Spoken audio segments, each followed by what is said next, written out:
All right. Good evening, everyone. Welcome to this conversation with author Greg Deuble. Okay, before we begin, and to welcome Greg Deuble. This is a Christian, one of many, I'm sure, but a Christian response to the COVID pandemic that has been raging since last spring, I believe. So today is August 17, 2021. So I will bring Greg up. But before we begin, I'd like to address questions we get from some in our audience whenever we delve into these type of discussions. So, for example, some have asked us, Restoration Fellowship, why is Restoration Fellowship meddling in political debates and or discussions of this type? Others ask, what does this have to do with the gospel of Jesus? I thought Restoration Fellowship was against mixing the church with the state. Well, I think I can speak for all of us here at Restoration Fellowship and say that there are times when Christians need to speak out, no matter who the person or institution may be. Now, I'm sure we are all familiar with biblical examples, like in the Old Testament with the prophet Daniel standing up against the king. Even John the Baptist in the New Testament standing and criticizing actually King Herod, and he actually got killed. He got beheaded for that. So sometimes people do that in the Bible. Sometimes they die doing that because they confront those governing authorities in their time. And as most of you know, part of Restoration Fellowship's mission statement is to speak out against, for example, abortion, a highly politicized issue, to be sure. In other words, although some Christians might consider these, quote, political issues, that's only because they have been politicized by some interest groups out there. It doesn't take away from the fact that these are issues taught to us as ethics and morals in the scriptures that we should at least voice criticism, if not stand against.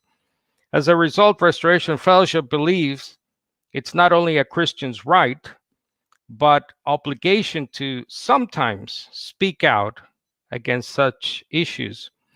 Just as one of our number here, Barbara Buzzard, keeps reminding us that in the face of evil, not to speak is to speak. And as Tracy Z from KOG Missions Ministry, recently teaching the youth, she said that Christians must be alerted to those who the Bible says are calling good evil and evil good. This is especially true, I think, when some laws of the governing authorities clearly go against the laws of God.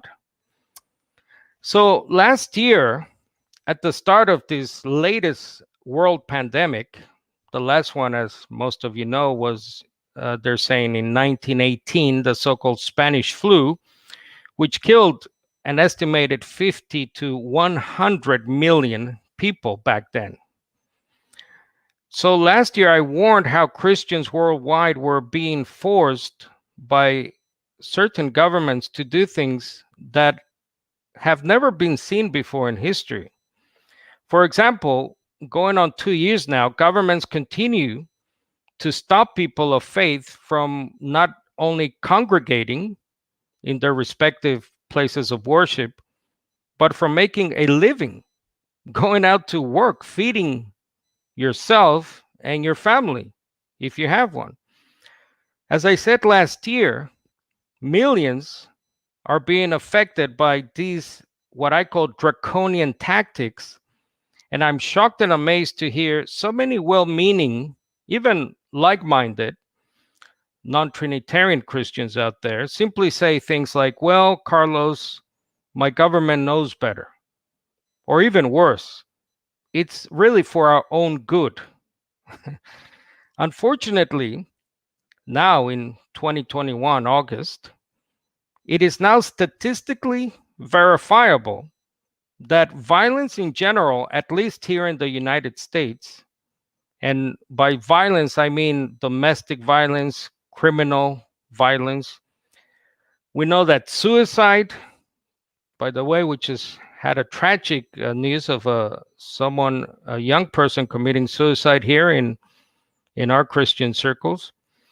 Depression and a myriad of other mental health problems are at all-time high right now. I mean, it's so tragic when it comes to suicide, for example, that I think I personally know probably more as many people that have killed themselves as I do that have died from the virus. That's how bad it's gotten.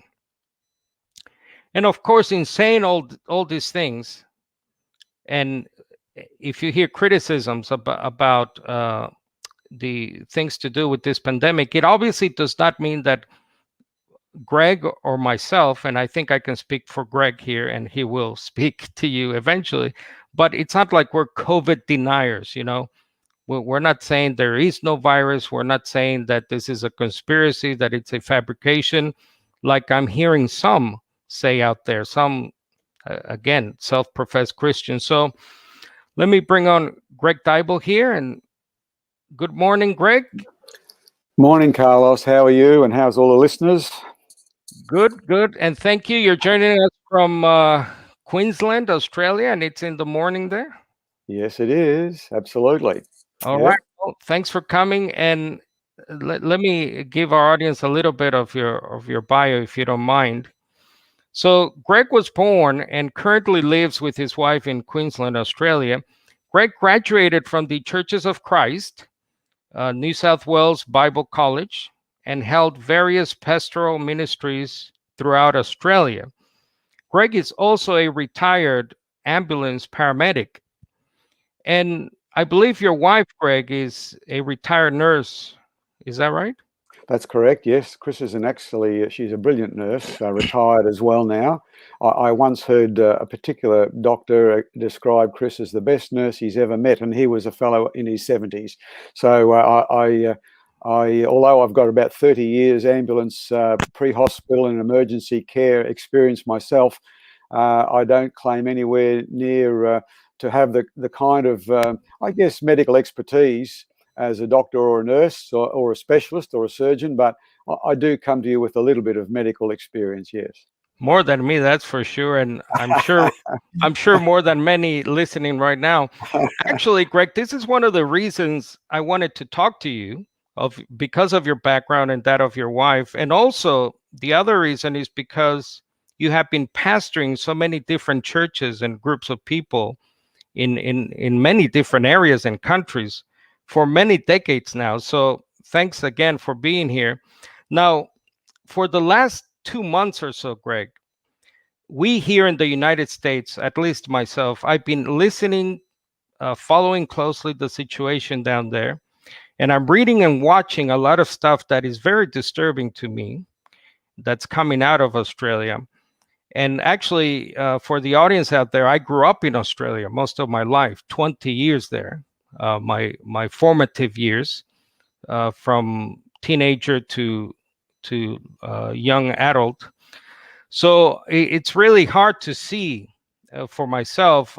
Suburbs I grew up in, you know, I see the streets in the news reports, and I say, oh, that's, you know, I remember that place, and it's very tragic. And just to give Greg, the people here, a taste of what I'm talking about, I put together a little news clips, news reports of the sort of information I have been seeing and reading anyway. So for the sake of the audience, I'll run this and then I'll ask you a couple of questions if you don't mind. No, that's great. Thank you. The clips might be a little bit low on the volume level, so you might have to jack it up a bit, as they say. Within hours, Sydney will be in the grip of much tougher restrictions. The Premier clamping down on the stubborn Delta outbreak with what she's calling a no-regrets policy. Retail shops will now close. A small list of essential stores can remain open. Construction sites across the city shut down. And from midnight tonight, 110 suburbs across Liverpool, Fairfield and Canterbury Bankstown will be sealed shut. That's 900,000 residents who can't leave their area, even for work. Whilst it is in human nature to engage in conversation with others, to be friendly, unfortunately, this is not the time to do that. So even if you run into your next door neighbour, any other grocery shop, don't start up a conversation. Now is the time for minimising your interactions with others. From here on in, if you're outdoor, or if you're required to wear a mask, if you don't wear a mask for what you say is a medical reason, you will be required to have on your body, in your possession, a letter or other evidence from a registered medical practitioner explaining that that is actually a true situation. There will be no removal of masks to consume alcohol outdoors. So you will no longer be able to remove your mask to drink a cocktail. Feel free to visit at any time to clarify any rumour you may hear. Otherwise, dismiss anything else. We will continue to be your single source of truth. We will provide information frequently. Right. So to me, that is quite an amazing compilation. And that last person, obviously, that last person is the Prime Minister of New Zealand, as you know, Greg. Yes. How do you say her name? Jacinda Ardern. Okay. And obviously, New Zealand is another country, but I just wanted to show people because really you guys are cousins, right? New Zealand and Australia. And Miss Ardern, as you can see there, has been proclaimed as you can see, 2 magazine covers there. A magazine cover from the Prospect magazine on the left. So she's one of the world's top 50 thinkers for the COVID-19 age. And another magazine, actually Fortune magazine, calls Miss Ardern one of the 50 greatest leaders. But what she said there at the end, Greg, stuck with me. Like, we are your only source of information. It almost sounds like a lot of JWs, Jehovah's Witnesses. We know a lot of them, a lot of ex-JWs. They come out of what's known as the organization, and they proclaim themselves, prop themselves up, the organization, as the only church, the only conduit, the real mediators. They actually have even taken down images of our Messiah, Jesus, as the mediator, and now it's the governing body, as they call themselves. And just before I go to you, Greg, and to give people an idea, so you're in Queensland, and most of those news reports are from a state called New South Wales. And I actually, again, grew up in New South Wales and lived part of my life in Queensland, actually near you, Brisbane. So tell us, Greg, please bring us up to date on what is happening down there. Is it, as you know, a lot of people here in the States are saying this is just tyrannical. Australia has turned tyrannical. What's going on? So please fill us in. Yes, Carlos, look, as you know, it's a fluid situation, changes from day to day. In actual fact, the news clip initially is a little bit out of date because not only are there now 900,000 New South Wales residents in lockdown, but in fact, it's just been extended to the entire state of New South Wales, which now covers millions and millions of people. So, and that's because the Delta strain, so-called, has been wreaking havoc, and the hospital situation seems to be a little bit strained. And there have been about, I think, currently, maybe, look, I may be just a bit out of date myself, but let's say 10 people who've in this current outbreak, unfortunately, have passed away. So they're going, as the expression they're using over here is, we're going hard and we're going fast. So total lockdown. And I guess, you have to give the government a little bit of leeway here in that the COVID thing, 18 months ago was all new to us. Governments have been learning, as we all have, as we've been going along. And certainly, look, I think the general feeling in Australia is that the federal government and the state governments have acted very responsibly, have been doing a pretty good job, and Australia's medical sort of record during the whole pandemic is really one of the envies of the world. Even to this point, out of a population of about 26 million people, we've not even had 1,000 deaths directly attributed to the COVID situation. So you know, there's a lot of trust in the government here. But I will say also, there seems to be an increasing concern about the creep against some civil liberties. And we'll talk about that, I guess, as we go on. The increasing severity of penalties for non-compliance. Even things like, and I know it's happening in America and in France and Great Britain and many other countries, the proof of a vaccine for travel. This is a little bit disconcerting from the civil liberties point of view. So I guess really the question boils down to two halves which are related but a little bit distinct. Number one, the pandemic and the treatments themselves, and number two, the concomitant civil liberties question. So we'll look into those as time goes on, and hopefully we can make a bit of informed sense. I think as Christians, our general approach should be one of prayerful concern and also intelligent information. Now, that's the part that's hard to do, isn't it? Because there's a lot of, as you saw in that clip, you know, the government is saying you must trust us, we're the only source.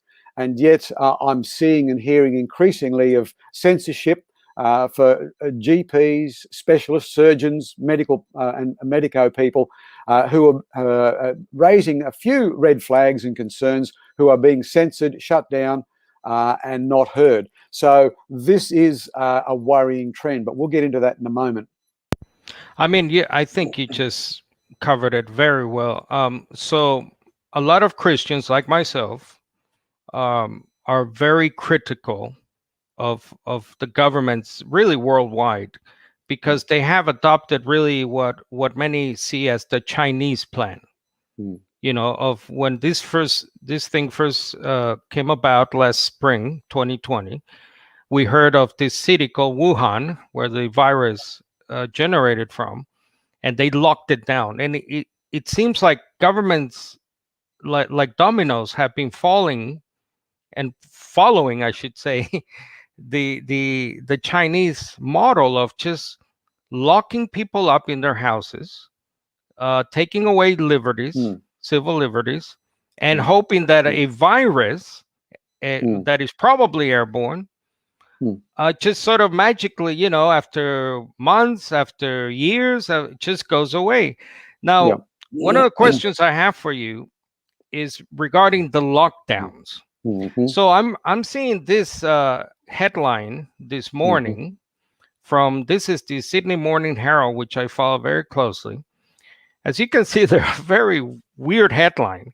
Household transmissions account for 70% of Sydney's COVID cases. So what do you make? The question is, so what should be our response to lockdowns? And what do you think of lockdowns in general? That's a great question. And I think we need, just to give a bit of a biblical perspective as well, from the very beginning of this pandemic and the first lockdowns, I made some public statements to our dear Christian folk in New Zealand that the Bible's approach to anyone who received uncleanness or the plague, God directed his people to take that diseased person and to take them outside the camp, to isolate them, the sick persons, until such a time as under God's direction they were declared to be clean and they could return to take up normal community life. Now, so the biblical perspective to me is very clear that it's once a person becomes infectious, once a person shows signs and symptoms of being ill, that they are to be immediately removed from the healthy community. Now, that's a biblical approach. What we're seeing now is not, I don't think, necessarily a biblical approach where everybody, the healthy, are also being restricted and locked down. It seems to be a total reversal of the approach that the Lord directed his people to do. Now, I just need to also say this on that particular point, that God says you are to remove the sick person from this healthy community, and I am the Lord, your Holy One, who dwells in your midst. So the very fact that God himself says, I'm in the midst of this community, doesn't absolve the people of God from their own responsibility for hygiene and for appropriate medical approaches. So God is very much, our protector and our keeper. And again, we'll develop this in a moment in a practical way. But by the same token, we are responsible. Therefore, personally, I have no qualms about taking, reasonable measures where I need to wear a mask or to wash my hands or to social distance, so-called, and that sort of thing. But it's to my mind, it's stepped a little bit over the line where now things are being mandated on all healthy community living. And that's my concern on the civil liberties question. No, that's a great biblical point about removing the unclean person from among you, right? That was the Old Testament system under what we call the Old Covenant law of Moses. Yeah.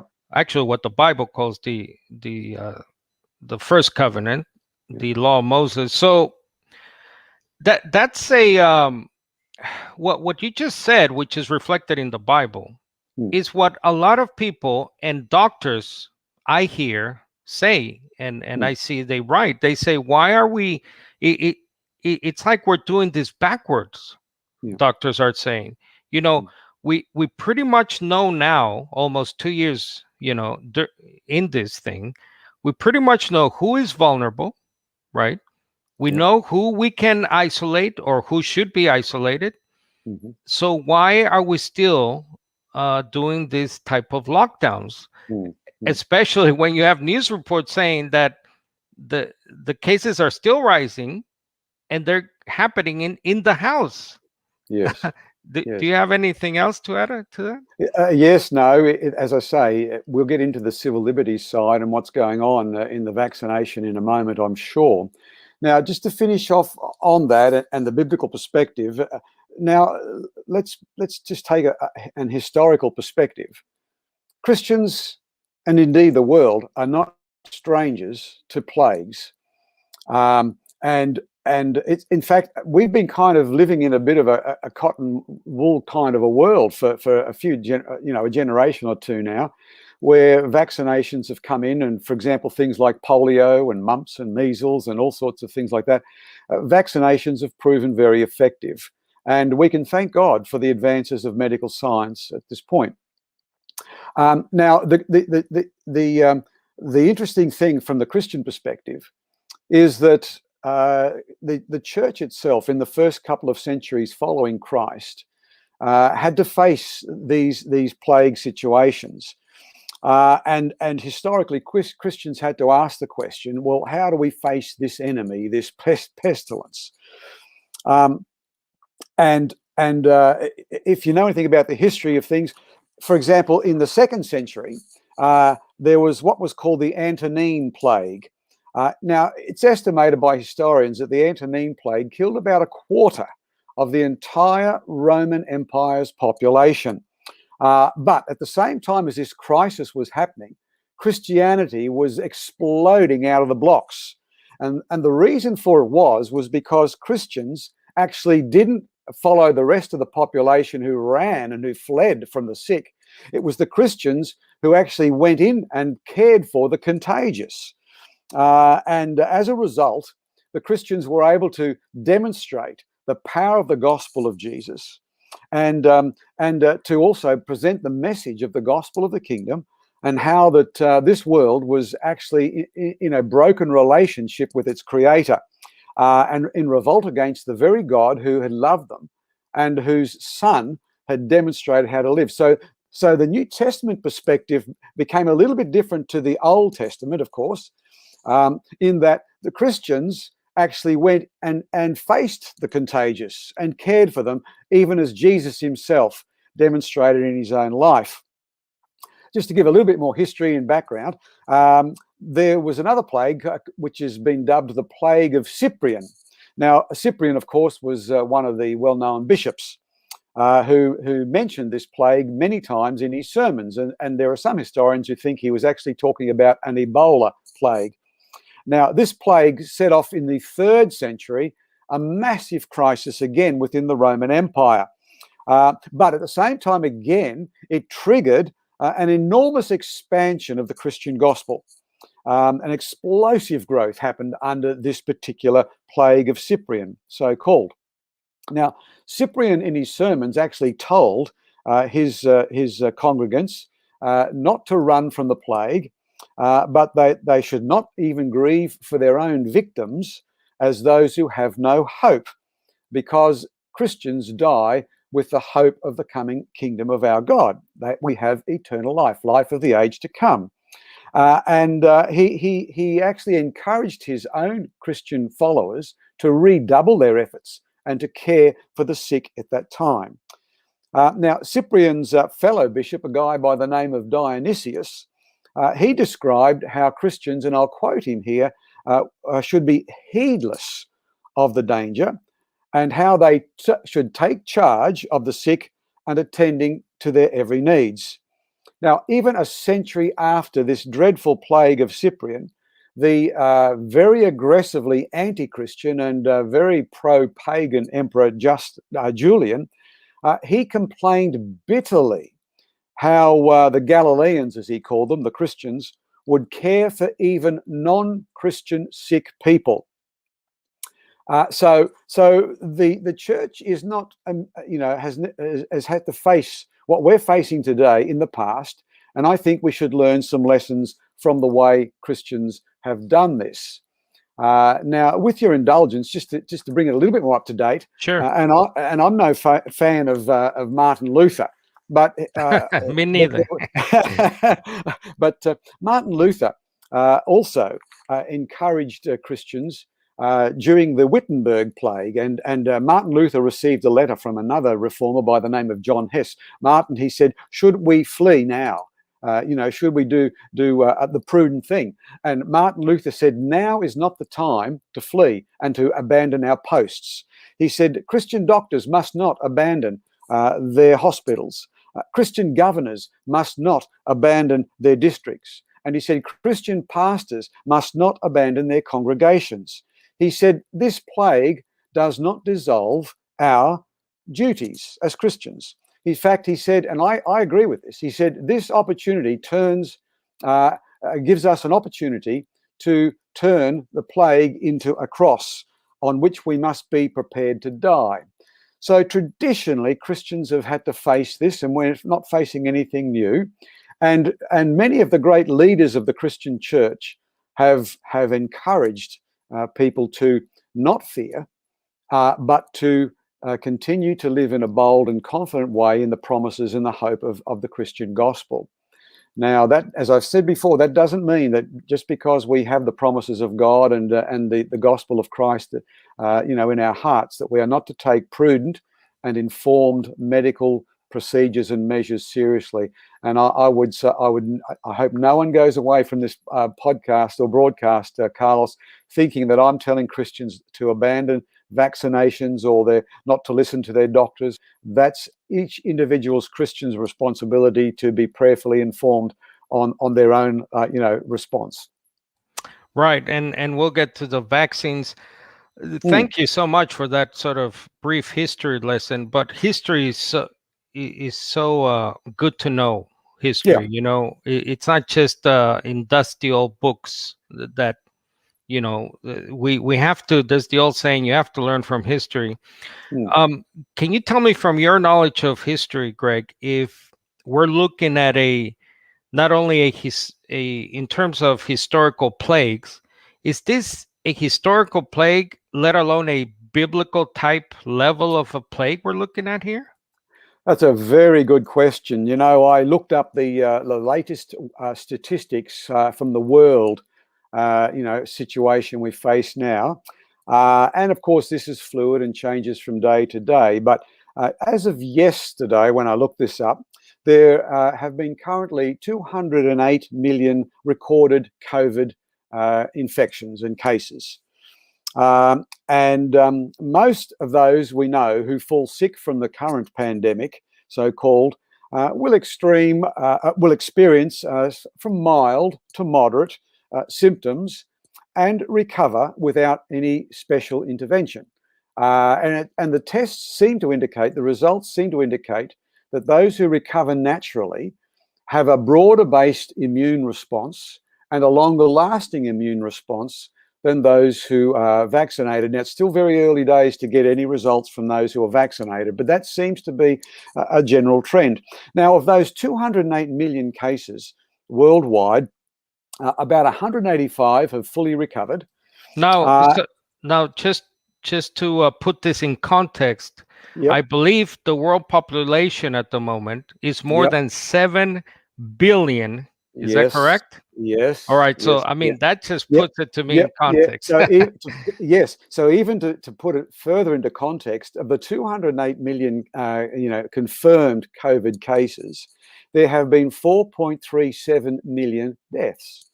Now, to be generous, that's about 2%, a little bit over 2% of all those who've received the virus who have passed away. Now, again, to put it back into perspective, a very esteemed historian of medicine by the name of Vivian Nutton, Nutton, Vivian Nutton, writes that from the 14th to the 18th century, towns in Europe or villages or districts that experienced an epidemic or a plague, that and they actually experienced it, she says, approximately every decade. Okay, they had a serious devastation and outbreak once in every generation. That was, as she said. Now, she said that these outbreaks, in other words, were a normal part of the so-called rhythm of life, as she puts it. Now, she says, for example, the bubonic plague, the fatality for that particular plague was a very bad one, like you mentioned, the Spanish flu. The mortality rate in the bubonic plague was between 60 to 90% of those infected died. Now, compare that with this so-called pandemic, where we're getting, to be generous, about 2% dying. This puts it back in a little bit of, perspective. Now, the other thing we should mention on this, the number of deaths, this is where we need to make up our own minds. But I have heard reports that, and some of your own specialists in America, I've listened to their own reports saying that if you present to hospital with a comorbidity and you die of, respiratory distress with a positive COVID test, your death is put down as a COVID death. Okay, we had a case here in Australia just before this latest New South Wales lockdown, where 2 people died from the virus. One of them it was touted on the media, a 27-year-old man in Sydney who died from COVID, but he was unvaccinated. We were told unvaccinated. Now, that may have been the case, but it came out the next day or two after the response from the government that this young man had a limited lifespan anyway, because he had serious underlying cardiovascular health problems. Now, he got up and after speaking to a friend in his lockdown in his home, he went to have a shower and he died in the shower. Now, in my paramedic experience, I can tell you, I went to dozens and dozens of cases of people who collapsed in the shower because they had underlying medical conditions. So his own family, this 27-year-old guy who's since died, have said that he was in the 13th day of his lockdown. He was doing well, asymptomatic, and the family said, please leave us alone, because he died from something else other than COVID. Now, that's just one case. It's anecdotal and all that, I know. So this is where we need to be careful. We need to weigh up all of the facts that we can lay our hands on. But we need to put it into perspective, and that's your good point, and I totally agree. It sounds to me, again, I'm a novice, by the way. I'm not a doctor. I don't have any medical background apart from having to know CPR every 3 years or so when I was working in security industry. That's my extent, and reading some books in school. If I even remember. So it sounds to me, Greg, like this is not Ebola. No. This is not the plagues of the Greco-Roman empires. No. This doesn't even sound like the Spanish flu of 100+ years ago. No. So let me ask you this. Mm-hmm. Why does it seem like the media, in this country at least, I'll just speak for us, you can tell me about the Australian media, why does it looks like they're selling it like it is Ebola, or even worse, a biblical plague? Yes. This is the million-dollar question, isn't it? Personally, my view is that I think there is something very sinister here that we're not, it's not being the governments aren't being transparent about. Now, let me just give you again a little bit of a history lesson here before we actually go into the vaccine, if I may, Carlos. And this is really important. Sure. I don't know, and people can look this up and find that, and please do, as we always say, check us out. Don't just believe what we're saying at face value. Check it out. There you go, my Acts 17:11 rule. Check it out. Now, if there are still people living today who will know what I'm saying is true. Chris is my wife's father. He fought in the Battle of Britain as an Australian pilot. And in a Spitfire, or actually more specifically in a Seafire, he fought for our freedoms against the Nazi regime and the tyranny of Adolf Hitler and the dreadful, treatment of people under that regime. Now, after the Nazis were defeated in World War II, the international governments, as you know, met together to determine various courses of actions. One of the, on the medical side of things, one of the things that came out and was legislated by the international community was in 1947, August 1947, was called the Nuremberg Code. N-U-R-E-M-B-E-R-G, the Nuremberg Code, which has now been internationally recognized for about 70 years as the way the international governments must treat their citizenry. We don't want the repeat of the Nazi medical experiments where people were taken into medical hospitals and where people were injected with drugs, had dreadful medical procedures and invasive techniques, inflicted upon them against their wills, all for the sake of so-called experimental, benefit for the community. Now, the Nuremberg Code, and people can read it for themselves, but a part of it, the opening statement basically runs like this, Carlos. It says, everyone should have legal capacity to give consent to any medical procedure. They should be able to exercise free choice without the intervention of any element, there it is, of force or fraud, deceit, duress, or overreaching, or other ulterior form of constraint or coercion. They should have sufficient knowledge and comprehension of the elements of the subject matter involved as to enable them to make an understanding and enlightened decision. Now, just in brackets here, this doesn't sound like, you must trust what we say, does it? Anyway, the code goes on to say that before the acceptance of an affirmative decision by the subject, the experimental subject in this case, there should be made known to him the nature, duration, and purpose of the experiment, the method and means by which it is to be conducted, all inconveniences and hazards reasonably to be expected, and the effects upon his health or persons which may come from his participation in this experiment. Now, let me just say this. What I believe, and again, I may be wrong, but it seems to me, and I've made this a personal, passionate study and prayer point, and I've pleaded with the Lord for understanding, and I don't see the full picture, but one of the reasons for lockdowns is that governments can bypass the Nuremberg Code.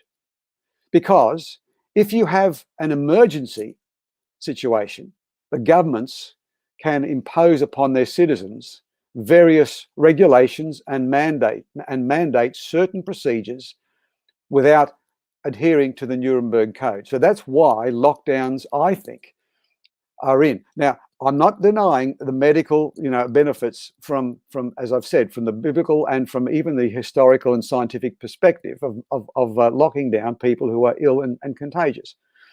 But I do question why the lockdowns so dramatic. Now, as we mentioned Jacinda Ardern before, it was only yesterday New Zealand had but one case after many months of no cases of the Delta strain of the pandemic, of COVID.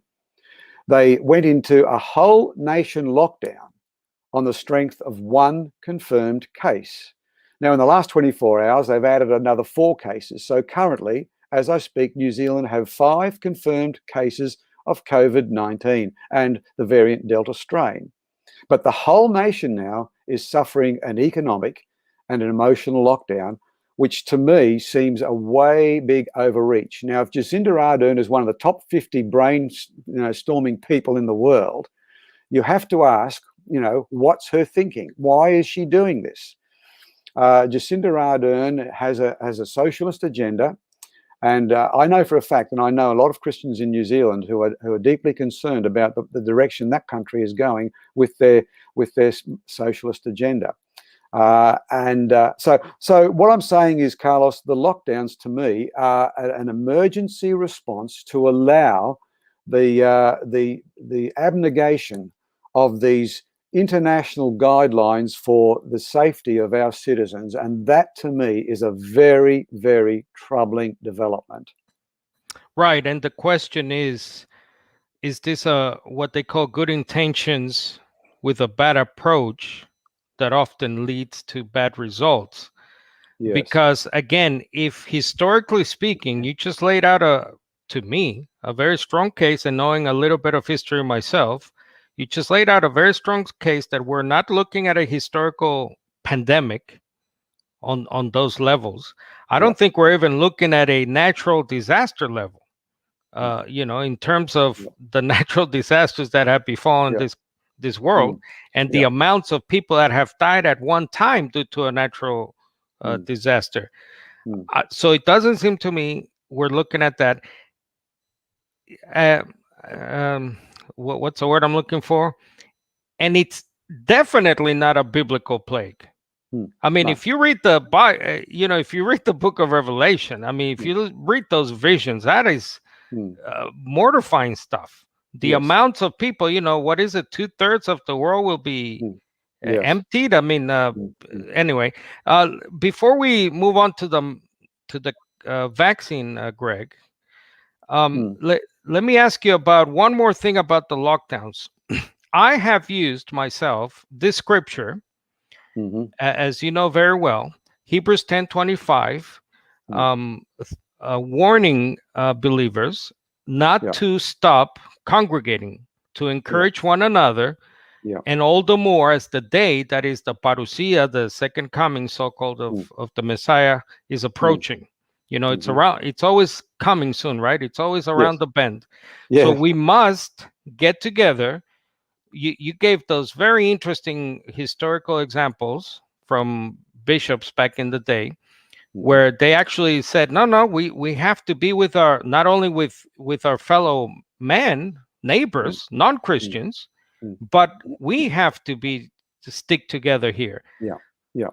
How do you, now I have used this scripture. Some say, well, that doesn't really apply here, Carlos. What do you say to people like me and others who say, wait a minute, this is going against the laws of God now? What do you make of it? Yeah. Again, that's a really, really good question. Now, of course, as you say, Christian people have been saying, well, it's not really a big deal because we these days have access to Zoom. We can do church online. I've heard many pastors report that people listening in to their recorded or their live streamed services, they're getting a marvelous increase in contacts, and more people are listening to their sermons and their teaching and their worship than were happening when they were, able to meet together. So that's some Christians' responses to that. I also have had, and I'll answer your question, but some Christian pastors also argue that it's our civil responsibility, it's our civil duty to actually receive the vaccine and to give aside our personal liberties for the sake of the better of good. So we'll answer that as well.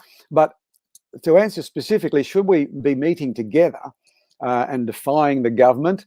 Look, it is again a dangerous sort of mandate from the government, because it's so hypocritical, Carlos. This is the thing that worries me. You've got in the past Christian churches being shut down, but liquor stores being open.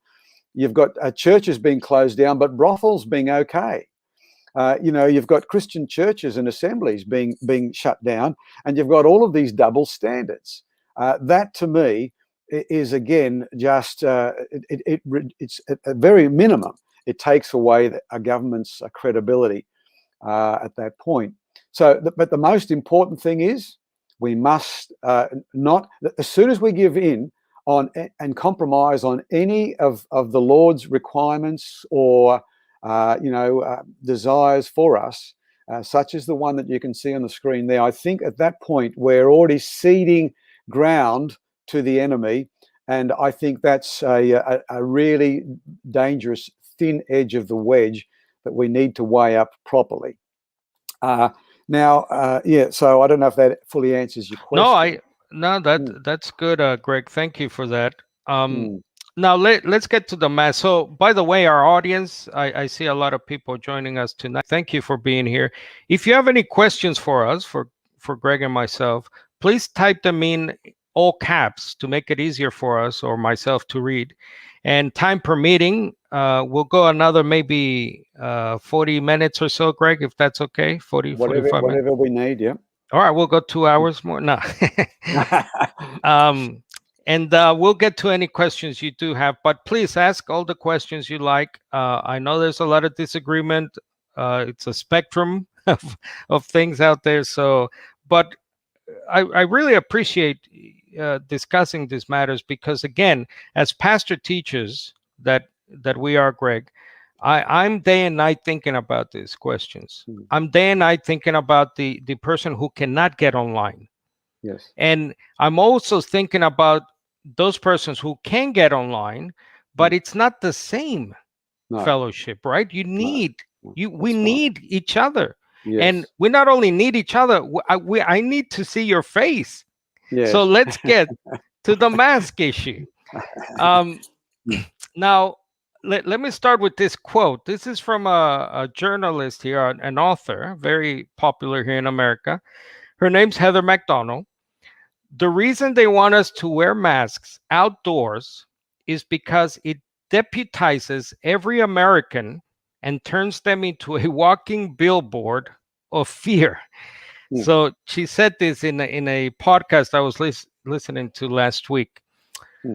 Let me ask a simple question, and because of your background and your wife's, you might shed some better light here. How effective are masks against a virus like this one, Greg? That's a great question, Carlos. As a matter of fact, I watched a demonstration from a medical practitioner just the other day on this. Now, the first experiment he showed was with a cloth mask, and he pulled, the what they call the e-cigarettes, the e-vaporing. The vaporizing. He said, "This, what I've got in this can is not e-cigarette vapor," but he said it is a vaporizer, and it's and you can see when I squirt the can, you can see the vapors dissipating throughout the atmosphere. So he put the cloth mask on and he fitted it properly. He's a surgeon, And then he lifted it up and he breathed through the can, this vapor, pulled the mask down, fit it, and then blew out. Now, the whole vapor dissipated through that entire mask, top, bottom, left, right, through the middle. It was virtually ineffective. In fact, I heard one surgeon say that wearing a mask for the virus is like trying to stop a mosquito flying through a barbed wire fence. Now, even the cloth mask, when we speak, we have little spitules coming out of our mouth. So it is effective on stopping the droplets. So it's better than nothing if that's what we're after. Now, the next experiment the physician demonstrated was with a proper mask that you see worn in the hospitals, those little blue ones. And he did the same thing, fitted it properly, showed you how to fit it, and then inhaled the vaporized can, and then blew out.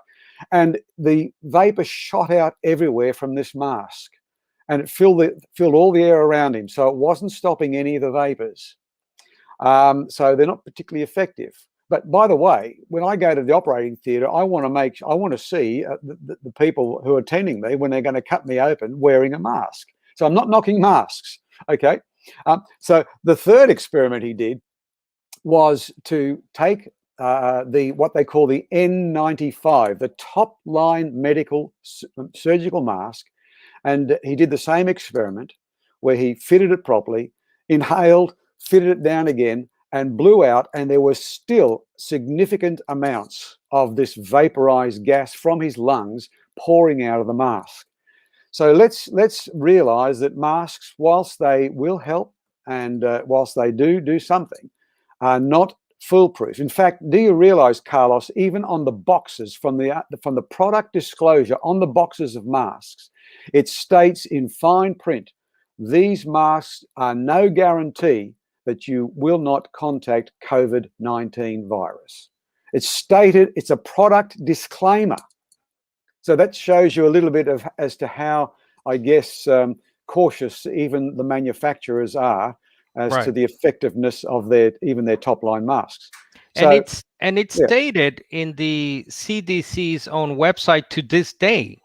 So the CDC is the Center for Disease Control and Prevention here in the United States. And look at this. This is from their website till this day.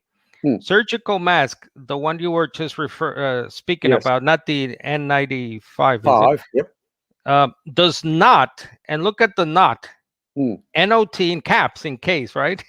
Provide the wearer with a reliable level of protection from inhaling smaller airborne particles and is not considered respiratory protection. Yes. Okay. Now, yes, better than nothing, you just said, right? Yes. Okay.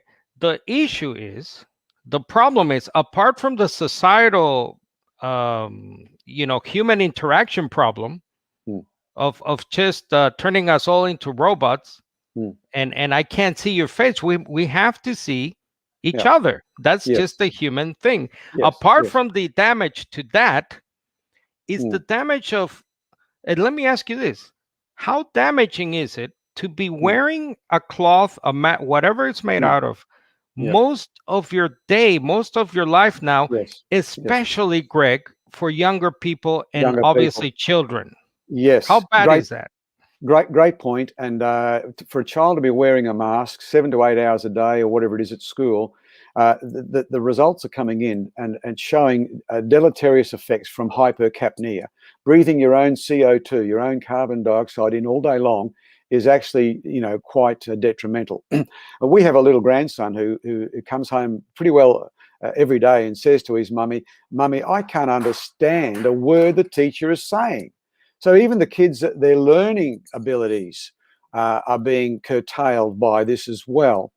And that's not to mention, as you did at the beginning of the program, things like increased anxiety and depression, exponential increases amongst our young people from the fear factor that's being instilled. You only got to cast your mind back to about 2 years ago. There was a great debate about the burqa and the hijab. People, France, outlawing these facial coverings. You're not allowed to wear them, and there was a big uproar in France because they can't identify who's going into a bank. who might be hiding. Is it a man or a woman behind, the whole face covering and this sort of thing? So they banned it. Now they're encouraged, and they would say for altruistic reasons, for medical reasons, but it just makes you wonder where it's going to end. And that, as I say, I've discussed it with even members of my own family who disagree with me on the medical side quite strongly, and I respect them for that, and that's their opinion. But I personally just want a little bit of space to make up my own mind and to look at all of the facts before I go ahead and get the jab. Now, I haven't had the jab, and I'm being told that I'm being civilly irresponsible. I'm not being an Australian patriot for wanting a bit of time out. Yeah, I don't mean to cut you off, but I do want to get to the vaccines. Yes. But just to stay on the mask topic, it seems to me, Greg, that it seemed to me from the beginning, right, that you don't need a medical degree. You don't even need experience in the profession you were in or your wife was in to know that wearing that thing on your face most of your life now, because children, Greg, I see it here in my little neighborhood. The kids are wearing it in their house, playing around in their yards or walking. It doesn't take a degree to know that is just not healthy. Like you said, apart from the health thing of just breathing and can you imagine especially a child, the spit and all the stuff and the dirt and so on. Yes. My question to you once again is, we know that there is a cancel culture right now. I think it's also in Australia, it sounds like, which is, scary. Here, it's definitely on. In other words, so if you say anything against masks, against lockdowns, against what we're saying now, and I hope this YouTube video sees the day of light, because it usually goes and gets uploaded automatically. But since we're speaking these things, I hope God can allow it to air. But in other words, so where is the medical community apart from the cancel culture? Where are the doctors? Where is your GP, your practitioner, people like you who say, you know what, maybe this is not a good idea anymore. Yes. We tried an experiment that was monstrous. Let's get back to reality. And Greg, common sense. How about that? Well, you see, what's happening now, Carlos, to add emphasis to your point, is that a lot of it is anti-science. Children outdoors playing is anti-science if they're wearing masks, because we know, the tests show us that the virus out in the sunlight, which is your best sanitizer anyway, and kids getting vitamin D and all of this sort of thing and having a healthy interaction with each other and physical activity and so on, is the best antidote to the virus, and is the best contributor towards mental health and physical health. Now it's interesting that just yesterday, the Premier of New South Wales, to come back to that lady again, she was asked at a press conference, why are you mandating that we wear masks outdoors? And the Premier replied, well, that's not our government's decision. This is what the police have asked us to do. The journalist then retorted and replied, but why, when all of the science is telling you something different, are you then doing this? Now, the Premier completely avoided the journalist's question at that point, just totally ignored it. So what's happening wearing masks outdoors in the sunlight is contrary to science. So why is it being pushed? And that, to me, again, on the civil liberties side, is a really big issue that needs to be, our people need to be raising. Yeah, I think to go back to my initial Heather McDonald, I think she's dead on right, this lady. Yes. I think it's an interesting psychological experiment on people, because don't we love power, Greg? I love to have power over people, right? Yes. We love authority. We love status. So mm. anyway, all right, let us move on. Thank you, Yep. Greg, for all that great information. I hope people are taking notes, by the way. This is very good stuff here that Greg is sharing. Thank you once again for doing this. Let's get to the vaccines. Now, before I get to the vaccines, let me ask you briefly, if you could, in general, Greg, what do you think of vaccines in general? So, just your typical old vaccine. Right, good question. Up until this current situation, I certainly would never have even asked the question, because I've had great confidence in both the research and development processes involved in all of the vaccines till now. Take for example polio. Now, when I was born, and I still remember kids at my school who got polio. And a little bit older than me, mostly, but and in iron lungs all their lives from this dreadful disease called poliomyelitis. And the vaccine, we had it as kids. It was mandated.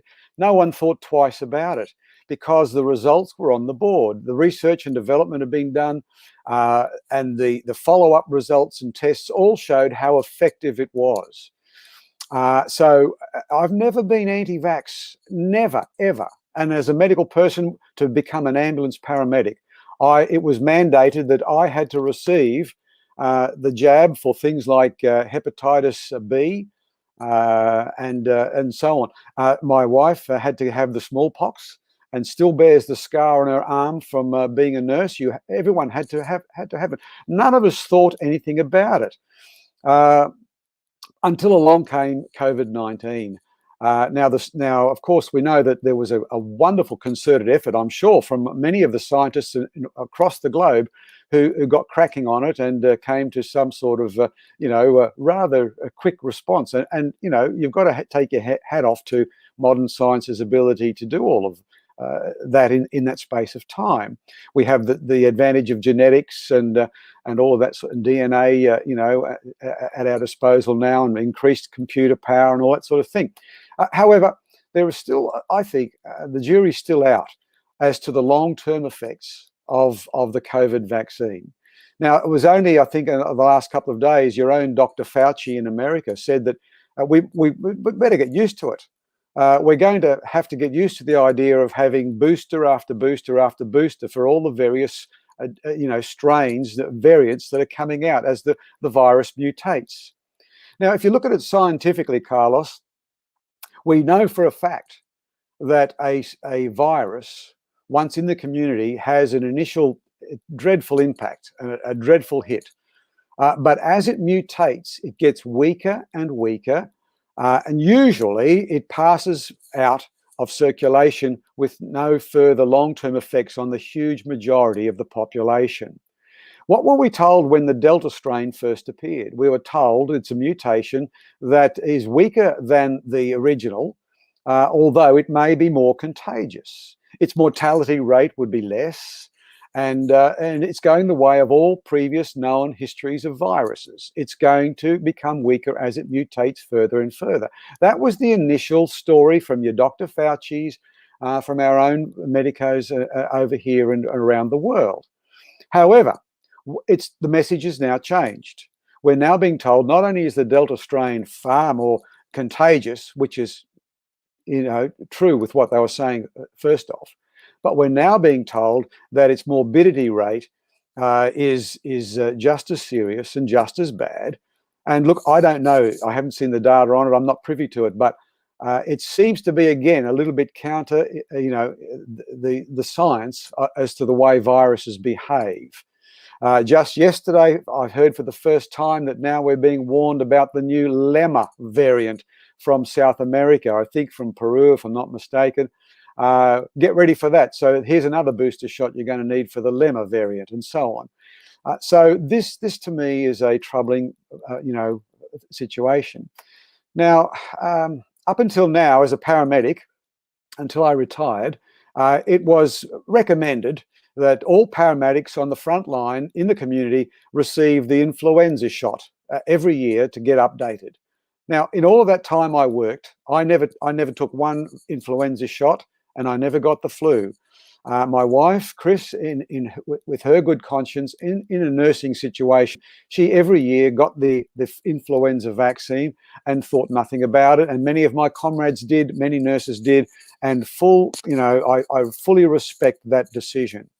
I chose not to, as did others.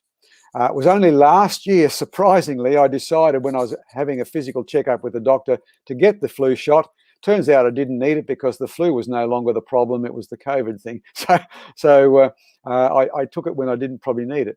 So, but it's the whole now the social stigma that's being forced upon us, that if we just want a bit of time out, just to take all of the facts in, to have a little bit of breathing space. Now I've been told, for example, I'm not I'm an ignorant protester. I'm a non-patriotic Australian. I'm acting irresponsibly, and so on. And I find this incredibly sad and divisive. And I just want a bit of respect on all sides for those who choose a different viewpoint to mine or to yours. We must respect that as their conscience before God. Now, to answer, sorry. Yeah, I was just going to comment on all that. I think there's a big difference when a profession requires you to do something, right? Yeah. So you have the medical profession, and even some institutions, it doesn't sound like it's a blanket, you must do this to work here. Yeah. But it's probably depends on place, depends on country, maybe. So I find that different than just get vaccinated, or else you will not even be able to shop. That's right. You will not even be able to go to a sports game. Yes. Now, one of the things that I look at is this code you put told us about earlier. Yeah. And you see there, for example, number 2, experimental results should result in good for society. Yeah. And number 5, no experiment if there is a chance of death / disability. Yes. Now, the way vaccines work, as far as I know, and you can correct me, is that they go through an experimental stage of, I have heard, Greg, 3 to 7 years even. Yes. To see the total accumulation of data regarding pros and cons, etc. Side effects, especially, and so on. This thing is not even 2 years old. Forget 2. What? Not even a year old. No, barely. The vaccine, right? Mm-hmm. This vaccine, anyway, it was early this year, I think. Yes. Anyway, it's not FDA approved. The federal government approved here, anyway. Yes. So it's really an experimental drug that now is being enforced at the point of you cannot even shop, you cannot even buy or sell, and now we're getting biblical. So let me ask you this about the vaccine, the COVID vaccine, that is, not vaccines in general. Yes. So there's this passage a lot of Christians, as you know, are reading, taking a very close look at. And this is a passage in Revelation 13, has to do about these awful beasts, okay? These antichrist figures, these demonic satanic figures. One of them, it says, rises up from the earth, as you see there, verse 11. And this one gives life to the image of the beast, of another beast, I guess, in verse 15. And then also this beast or this system, however you interpret that, by the way, let's just say it's a bad thing, causes all people, both small and great, rich and poor, free and slave, to be marked on the right hand or the forehead, so that no one can buy or sell who does not have the mark, that is, the name of the beast, the number of its name.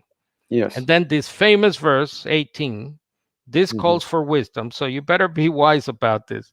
Yes. Let anyone with understanding calculate the number of the beast, for it is the number of a person, and it's that dreaded famous 666. Yeah.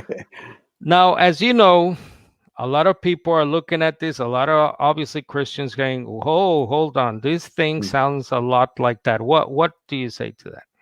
Look, again, like yourself, I've had a lot of questions about this, and my answer has been this, that if you read the Revelation 13 passage clearly, the receiving the mark of the beast is in relation to an anti-God system, which involves clearly a selling of your soul and yourself to a false God, and it involves worship and service of this beast. Now, currently, we're not, being told that you must worship nor serve any false religious system. But you see, this is where the subtlety comes in. The buying and the selling bit. The buying and the selling bit is the troublesome thing, because we're now, as you rightly point out, unable to enter certain shopping premises unless you can A, check in with your phone that you're there, B, provide now in some places proof that you don't have to wear a mask, or B, proof that you have been vaccinated. And yet the funny thing is that even vaccinated people are still being told that they're contagious, that they have to wear a mask, that they have to isolate it and be locked down.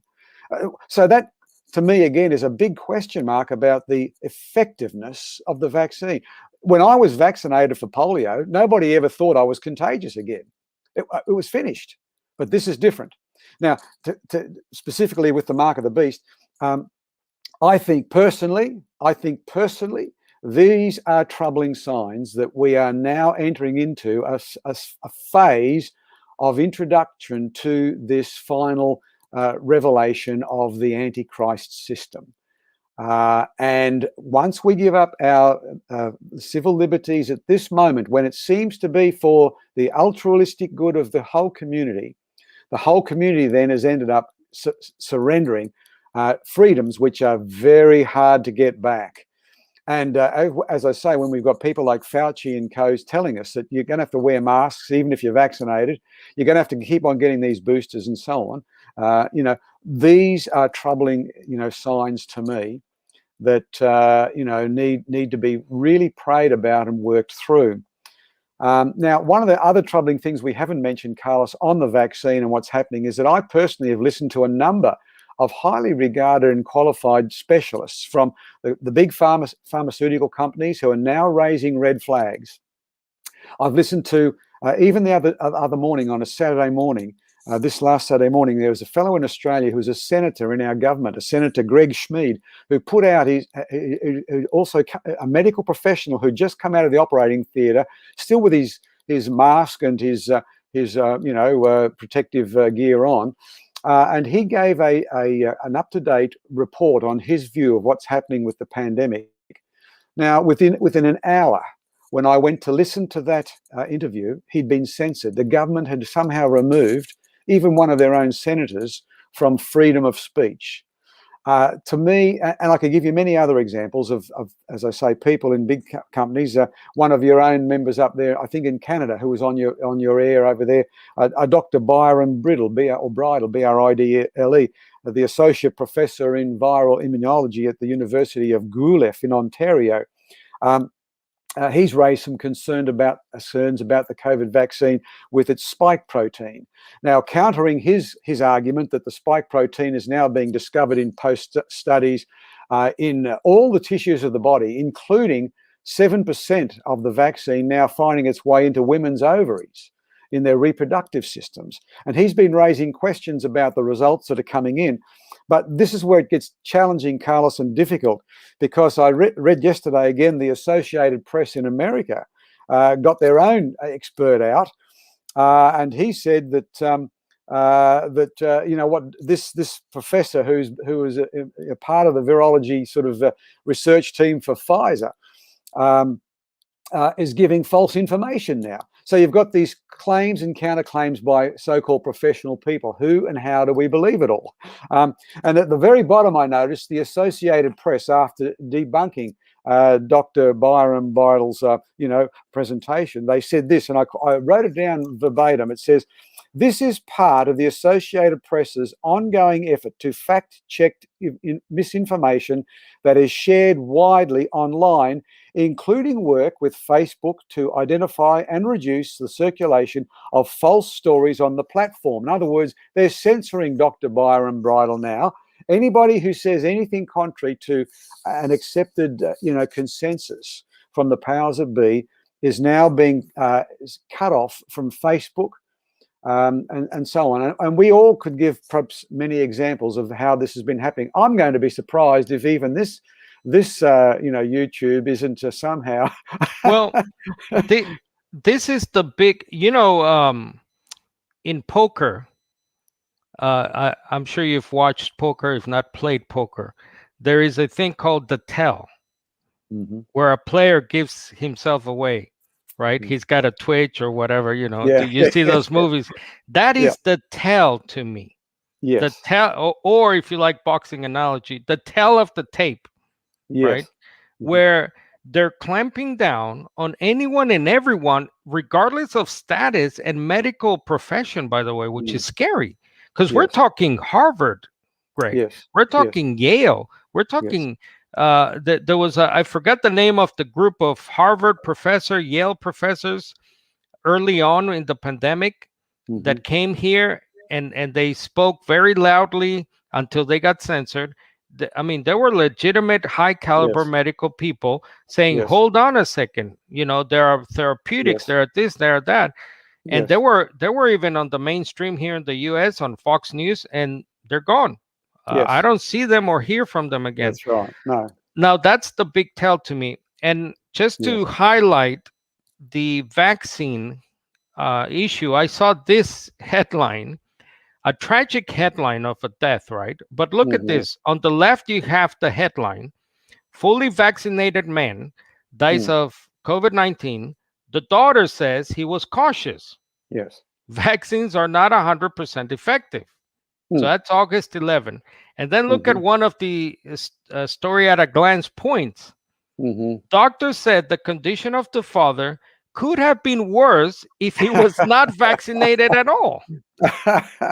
What's worse than death? This is not a mock. This is not a joke. This was an actual headline on a site called The Hill, very famous political site here in the US.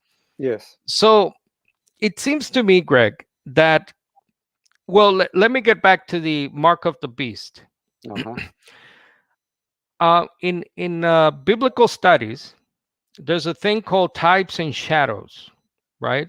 Yes. For example, in Bible school, we are taught or we teach that people like Emperor Nero or Antiochus, in the BC times, they were types of the Antichrist figure to come, this future wicked king of the north, as the book of Daniel calls him. So that's a type, right?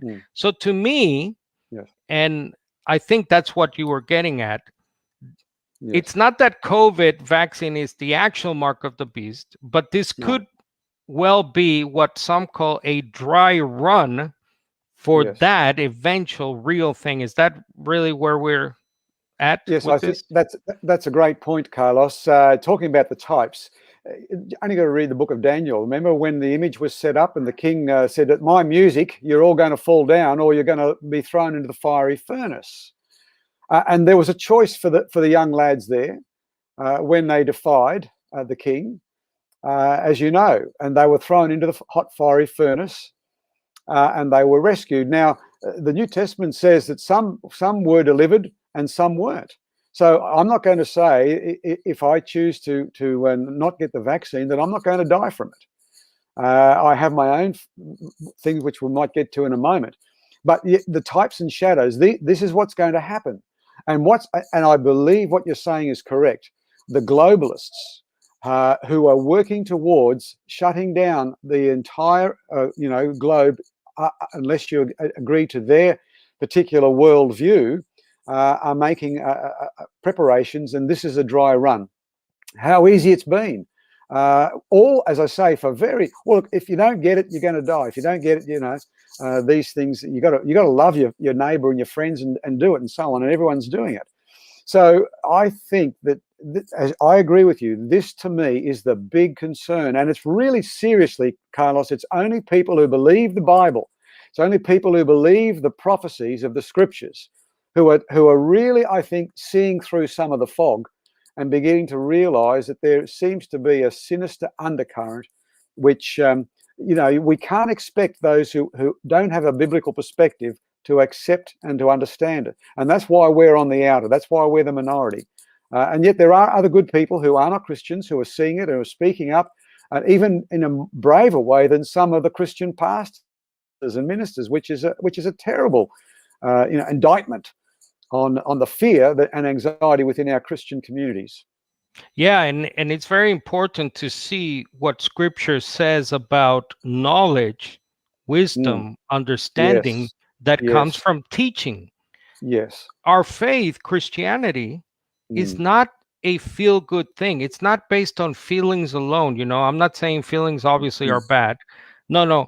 Christianity, the Jewish Christian faith of our father Abraham, of obviously our Messiah Jesus, he calls for wisdom. He calls for an understanding of what they're saying and what they have left to us as Scripture. That's right. Because if you don't have this understanding, as you were alluding to, guess what? You will be deceived. And in the end, you will not see let's call them the traffic lights, right? You won't be able to identify a stop sign from a go sign, or a red color telling you to stop from a green color. That's why this verse 18 says this calls for wisdom. In other words, it calls for you to equip yourself with the right type of scriptural knowledge, so you can, when the day approaches, as the other scripture said in Hebrews 10, you will know and you will understand and see it coming. Exactly. One of the on that, Carlos, one of the key elements to receiving that wisdom and understanding is, as I think Anthony Buzzard points out often, is that verse in 2 Thessalonians where, because the world did not receive the love of the truth, didn't have a love for righteousness and truth, God's truth, then God sends this strong delusion, and the world is deceived and ensnared. And the trap is being set. I've no doubt about that. The Bible talks about the trap, the snare, and how it's being set. And because these people refuse to love God's way, that this strong delusion is going to overtake the world. And I think we're beginning to see that now. And this is the scripture, 2 Thessalonians 2. It's quite an interesting, albeit scary warning, but it's very interesting in that it's God who is seemingly doing something here that's, seemingly bad, right? A powerful delusion so as to deceive. That's interesting. But guess why? Because it says right there, right? What happened before then? Well, we refused to love God, to love his truth. That's why he will send, it's the old Pharaoh situation.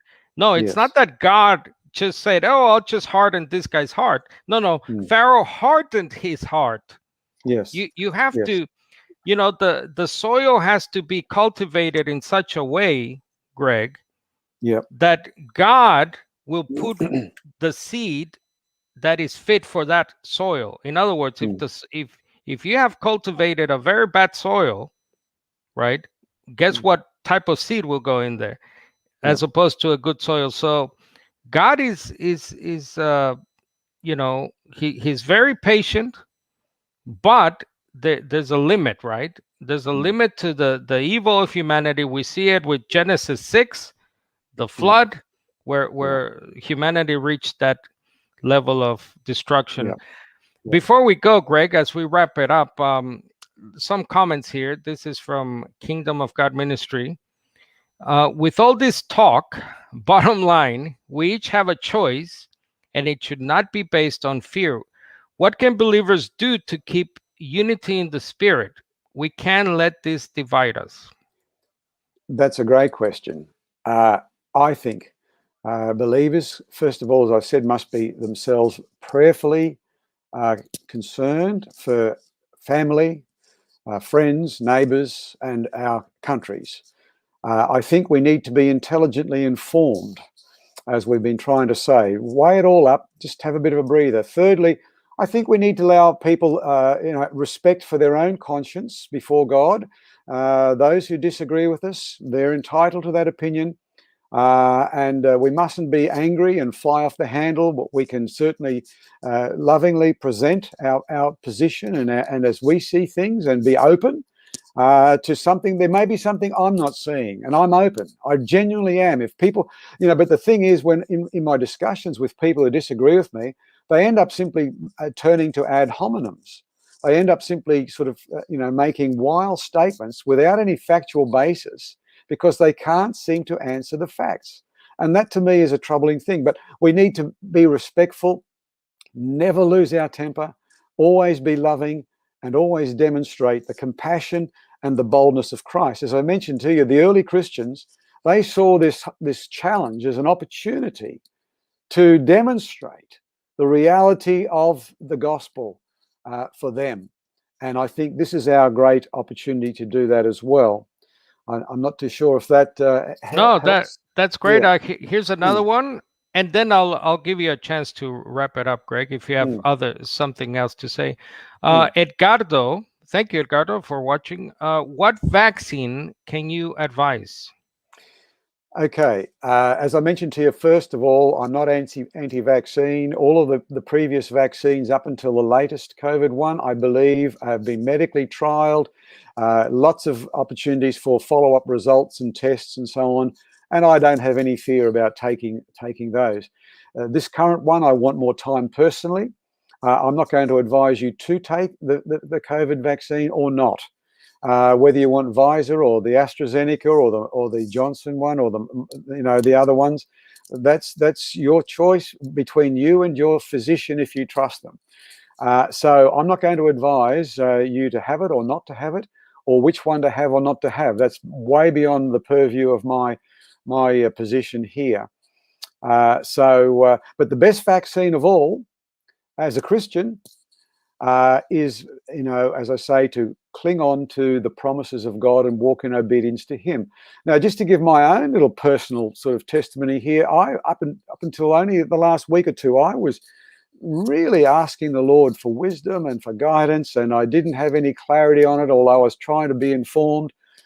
One night, in the middle of the night, I believe I wake up every night pretty well for an hour or two, and must be getting old. It's an old person's problem, that. And it's the best time to think and to pray and to meditate. And it came to me with such conviction and such clarity in the middle of the night, Psalm 91. And I happened to know the first few verses off by heart, and I couldn't wait till the morning to read it all. But let me just read it to you. And this was God's witness to my heart, and it may be different for each individual person. Well, there it is there. You who live in the shelter of the Most High, who abide in the shadow of the Almighty, will say to the Lord, my refuge and my fortress, my God in whom I trust. He will deliver you from the snare, there's that word, the snare of the fowler or the trapper, and from the deadly pestilence. He will cover you with his feathers or pinions. Under his wings you'll find refuge. His faithfulness is your shield and buckler. You will not fear the terror of the night, or the arrow that flies by day, or the pestilence that stalks in darkness, or the destruction that wastes at noonday. 1,000 may fall at your side, but 10,000 at your right side, but it will not come near you. You will only look with your eyes and see the punishment of the wicked. Because you've made the Lord your refuge, the Most High your dwelling place, no evil shall befall you. And so on. You can read the rest of it for yourself. Now, that to me was just born to me, and I just said, well, Lord, I believe. Now, that doesn't mean that I'm not going to have a vaccine in the future, but at the moment, I'm not to be walking in fear. and my God is my refuge and my shield and my protector. Now, the other, I think, concomitant truth to go with that, Carlos, is Psalm 41. And I'll just read the first verse or two. It says, Psalm 41, happy are those who consider the poor, okay, or the weak and the sickly. The Lord delivers them in the day of trouble. The Lord protects them and keeps them alive. They are called happy in the land. So I believe that these were the promises that the early Christians in those early plagues laid hold of. They considered it their Christian loving responsibility to be engaged in their communities, to not run with fear and to flee somewhere else, but to stand and to look the enemy in the teeth. So, Christians who run off to the supermarket at every lockdown and stockpile toilet paper, for goodness sake, and buy up and empty the shelves out of fear, I don't believe is a good Christian testimony at all. And we should be different. This is our opportunity to shine and to say, I am standing under the protective cover of my God and his love. And if he takes me, whether we live or whether we die, we are the Lord's. That's the Christian response. And so I think that's important. Yeah, I love one of the accounts you told us about history where the early Christians used to say that to the soldiers, that guess what? We have a great hope. We have a resurrection hope. So even if we die, now I just for the sake of clarity, this does not mean that I'm going to go out there and expose myself to danger and say, oh, God is my refuge. He will protect. No. I'll go to Afghanistan or, Yes. and well, that's the rest. That's the rest of Psalm 91, which the devil quoted Right. to Jesus. He'll give his angels charge over you. You dash Exactly. your foot off a stone. So throw yourself off the temple. We do not put the Lord our God to the test. Exactly. But it's a bit like Oliver Cromwell. He said to his men, trust in God and keep your powder dry. Let me share one last comment here. I think this is Tony G that we know of. I think we know him. He says, I'm an Australian who has now lived under full lockdown for more than 200 days. So I speak from experience. I'm also a committed Christian. In truth, I believe that lockdowns have been necessary. Do you want to comment on that? Or? Yeah, well, as I say, Australia's record at this point is enviable. And it's because the government have, followed these regulations, mask wearing, lockdowns, hygiene, personal, distance, and all that sort of thing. And I think, as I've said to you, to be a Christian doesn't mean you're anti-common sense. Now,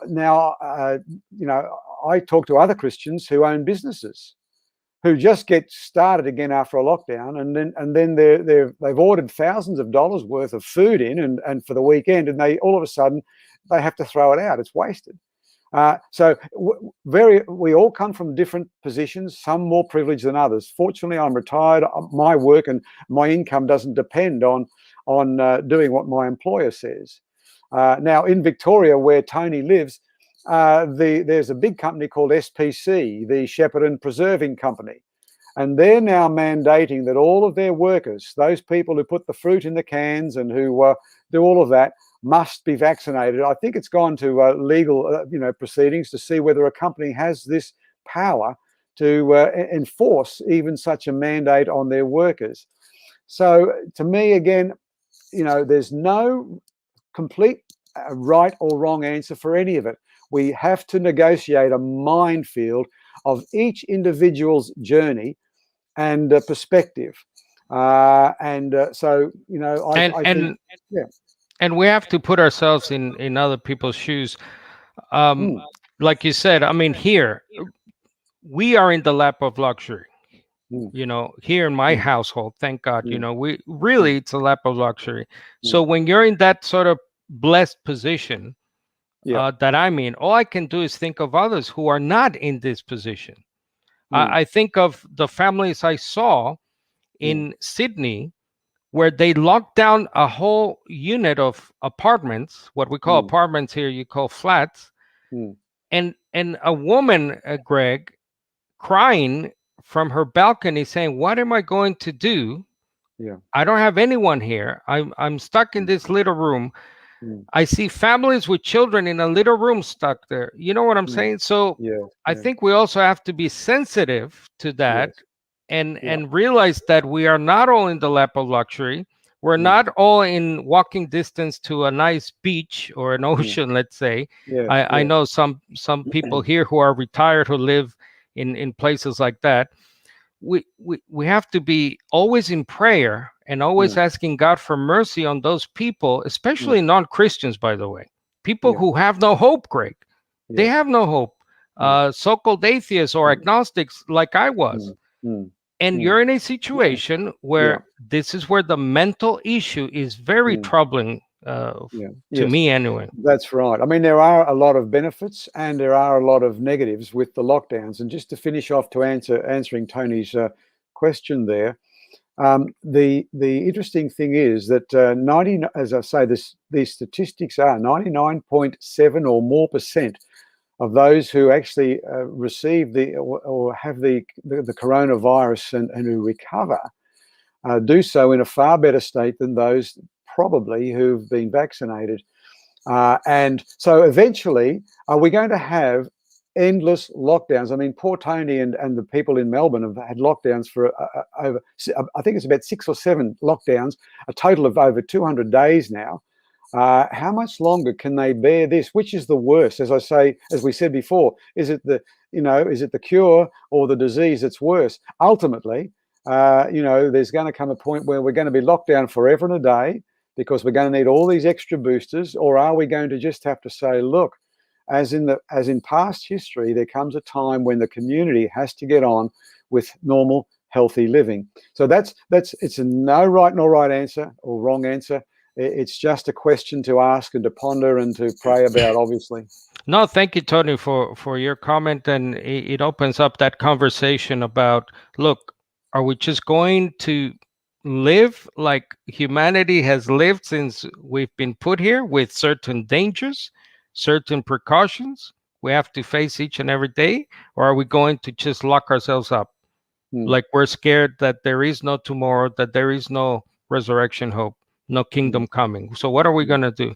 I think we'll end on that note. I think since our conversation was based on that of the Christian response to COVID, I hope we gave you some food for thought there. Yeah, I Carlos, certainly. Carlos, yeah, sorry, go ahead. Can I be very, very rude and just very quickly please go ahead. Say that I received correspondence from a particular Christian who was concerned about the teaching in 1 Corinthians chapter 8, which we haven't got time to go into. Yeah, no, we have time actually.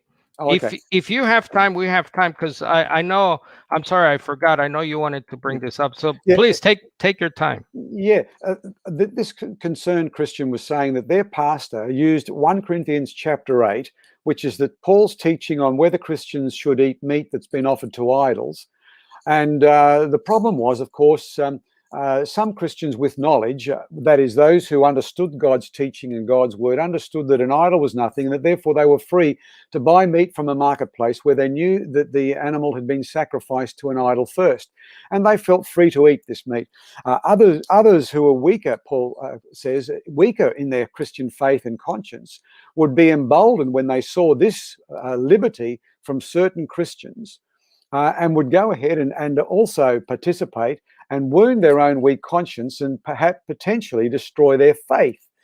And so this person who wrote to me and asked me about this question said, my pastor has been teaching in church that as Christians, you see, Paul says here we have a right to be loving and to give up our personal liberties and indulgences and pleasures, which are maybe okay for me, and therefore to get the vaccine so that I can therefore help other people. Now, the context here in 1 Corinthians 8, I replied, has nothing to do whatsoever with whether a Christian ought to obey the mandates and the dictates of a government that may or may not be hell-bent on forcing us to go around against our own consciences. Thankfully, so far, we've lived in free countries, those of us who are in Australia, America, and so on, where that has been the case. But we're living in totally different times now, and I can assure you 1 Corinthians 8 is saying nothing to Christians who are being forced against their own conscience by a government legislation to do what the government requires. That's a totally out of context application, which that pastor should be shot for, to speak metaphorically. Boy, talk about what's the saying? Overreaching or Yes. I see Jesus. Eisegesis, Goodness. that's it. Yeah. Actually, Greg, if you don't mind, there's one more here. Yeah. Maybe you can help us with. Nettie says, I read that Australia made a deal with China to build a huge vaccine factory in Melbourne, or Melbourne, as you say. Yes, in Melbourne. I saw that on the news. I don't question the report. It would appear that the government is looking into this. So I guess all we can say is watch this space. Actually, one more. I wanted to ask you about this, actually. Who here believes that those who have been vaccinated are shedding? What do you know about this shedding thing we hear about? Yes. Well, it seems that even dead DNA, they're picking up COVID traces in the septic systems, in the water samples around the country. And it gives them an idea as to, for example, it happened up in a northern Queensland town called Cairns recently, where they discovered some samples in the water of someone who's shed some dead DNA with COVID sort of DNA in it. So it's an advanced procedure. It's very good for determining that, but it tells you nothing about the state of the person who shed, because the virus will have been dead, and the body's just getting rid of it as it naturally does. As Jesus says, anything that goes into the mouth eventually goes out into the latrine. So that's the body's natural process of keeping itself sanitarily cleaned. Right. But by no means, they're still saying, as we've said earlier, that even the vaccinated can still be contagious and spreading the virus, and that's the troubling thing. Right. There was another comment saying shedding clearly will happen if vaccinated individuals have higher or similar viral loads to infected unvaccinated individuals. Don't know how much that's true, but yeah, sounds there good. you go. All right. We'll end it there. Thank you so much, Greg, once again for being with us. By the way, Greg is the author of this book. Highly recommend it. They never told me this in church. It's not about COVID, but it's about other topics, very important to your Christian life, about God, who God is, who Jesus is, what is the gospel. We talked a little bit about the gospel of the kingdom, so I highly recommend that. Thanks again, Greg. God bless. Thank you. Same to you, Carl. So I guess you'll be putting that link up for us over here. Many people want the link and so on. Oh, yes. It'll be uploaded, this video, automatically, and let's pray that the Chinese did not, as Anthony always says, until the Chinese turn off the internet lights. All right, Greg. God bless. You, God bless. Thanks a lot. Again, check out Greg's book, and you can purchase it on Amazon. So until we meet again, keep safe. God bless.